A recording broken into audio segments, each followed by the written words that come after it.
de la Renaissance. C'est à ce moment-là, au XVe, XVIe siècle, que l'autre monde, l'autre rive, par exemple l'Afrique du Nord, est en train un petit peu de se disloquer politiquement et le niveau scientifique de la recherche est en train un petit peu de se dégrader.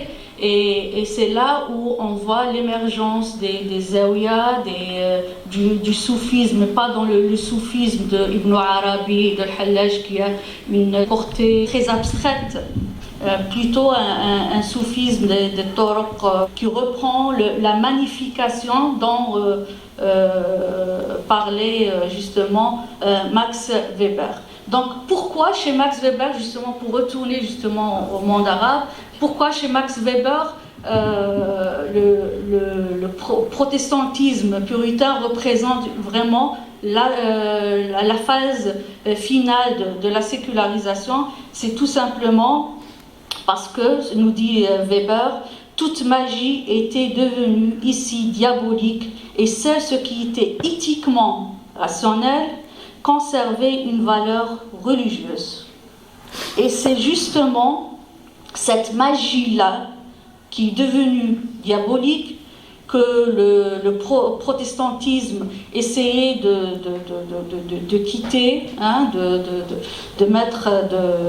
se débarrasser justement de cette magie-là. C'est justement là, cette magie-là qui est en train qui s'installe à partir du 15e, du 16e siècle dans les sociétés arabes. Et tout cela, bien sûr, a eu un impact sur non seulement l'organisation sociale et politique, mais aussi sur la condition de la femme.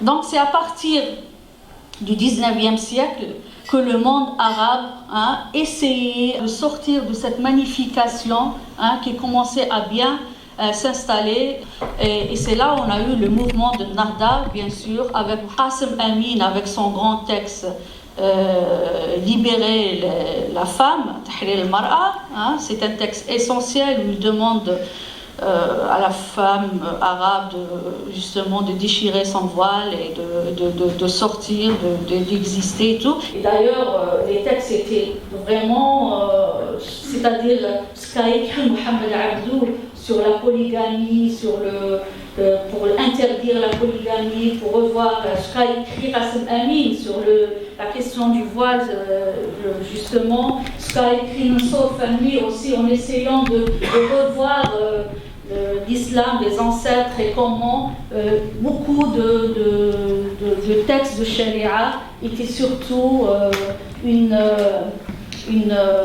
réponse plus issue du comportement de l'homme arabe que du texte coranique en lui-même. Ils essayent de démontrer que la condition de la femme arabe, musulmane surtout, elle n'est pas issue des textes coraniques, mais c'est plutôt issue d'une tradition de sa condition de femme arabe. Donc c'est un processus de sécularisation qui a commencé et qui n'a pas abouti. Ça s'est arrêté avec l'avènement, bien sûr, du nationalisme arabe. Et là, le monde arabe est entré dans d'autres défis. Et c'est la question justement de la femme, sa condition, qui a pris un coup. L'idée, elle est d'une certaine complexité, à l'image de la société arabe actuelle, très complexe. On a des jeunes femmes voilées, mais ce n'est pas pour autant qu'elles sont dogmatisées ou elles sont soumises, bien au contraire. Donc beaucoup de cas, le voile est devenu un moyen justement de sortir, de faire des choses, de travailler, de faire des études, de voyager aussi. C'est un moyen justement de se protéger et de se réaliser.